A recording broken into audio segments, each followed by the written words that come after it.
আজকে শাশুড়ি আম্মা অনেকগুলো শুটকি নিয়ে আসছে ওনার ছেলের জন্য শুটকি ভুনা করে পাঠানোর জন্য। হ্যালো এভরিওয়ান, আসসালামু আলাইকুম। কেমন আছেন? আশা করি ভালো আছেন। চলে আসলাম আবারও নতুন একটি রেসিপি নিয়ে আপনাদের সাথে শেয়ার করতে। আজকের রেসিপিটা হচ্ছে শুটকি ভুনা করব। তো এখানে হচ্ছে 5 রকমের শুটকি আমি নিয়ে নিয়েছি। নোনা ইলিশ, তারপরে হচ্ছে লোটে শুটকি, কাচকি শুটকি এবং শীতল শুটকি। আর এই সবগুলো শুটকি আমি ভুনা করব। আর ভুনা করার জন্য এখানে আমি 1.5 কেজির মতন পেঁয়াজ কেটে নিয়েছি, কিছুটা কিউব করে, আবার কিছুটা হচ্ছে লম্বা লম্বি করে একটু মোটা করে কেটে নিয়েছি। আর সবগুলো হচ্ছে আমি একটা বড় কড়াইতে দিয়ে একটু ভেজে নিয়েছি তেল গরম করে। তো সবগুলো হচ্ছে আমি যেহেতু শুটকি রান্না করব, তো সবগুলোকে একসাথে দিয়ে দিয়েছিলাম পেঁয়াজগুলো। যদিও 3 আইটেমের শুটকি রান্না হবে এখানে, তারপরেও কিন্তু আমি পেঁয়াজগুলোকে একসাথে করে নিয়েছি সেজন্য। তো এখন হচ্ছে পেঁয়াজগুলোকে আমি একটু আলাদা করে নিলাম। আর হচ্ছে প্রথমেই আমি নোনা ইলিশ মানে ইলিশ শুটকিটাকেই হচ্ছে রান্নার জন্য নিয়ে নিলাম। আর অন্য চুলাতে কিন্তু আমি যে পেঁয়াজগুলো আলাদা করে রেখেছিলাম সেখানে হচ্ছে অন্য কড়াই বসিয়ে দিয়েছি, আর ওই পেঁয়াজগুলো দিয়ে দিয়েছি। ওইটাতে হচ্ছে লইট্টা শুটকি আর কাচকি শুটকিটা আমি একসাথে ভাজি করব।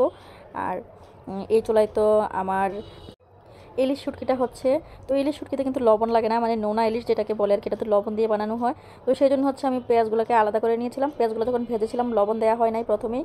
আর এখানে কিন্তু নরম পেঁয়াজগুলোতে, যেগুলো হচ্ছে আমি একটু ভাজা পেঁয়াজগুলোতে শুটকিটা দিয়ে শুটকিটাকে ভেজে নিয়েছিলাম।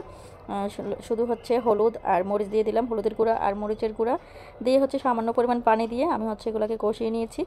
আর এখন কিন্তু আমার শুটকি মানে নোনা ইলিশের শুটকিটা হয়ে গিয়েছে, সেটাকে হচ্ছে আমি নামিয়ে নেব ধনেপাতা দিয়ে।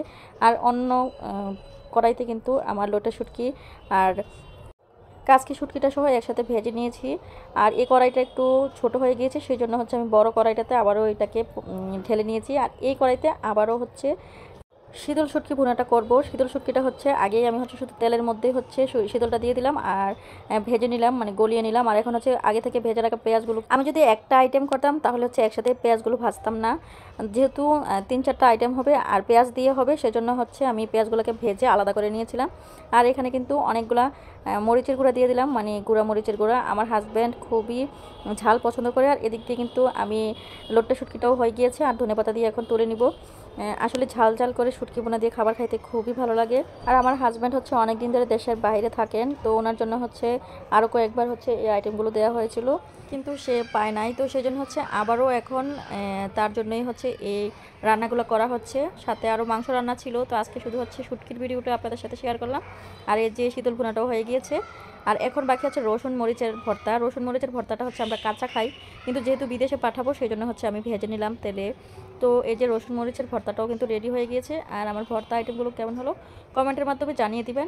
আল্লাহ হাফেজ সবাইকে, সবাই ভালো থাকবেন, সুস্থ থাকবেন, নিরাপদে থাকবেন। আমার ভিডিও কেমন হলো লাইক কমেন্ট শেয়ার করে পাশে থাকবেন প্রতিদিনের মতো। সবাইকে শুভরাত্রি। আর পরবর্তী ভিডিও দেখার আমন্ত্রণ রইল। সবাইকে অনেক অনেক ধন্যবাদ।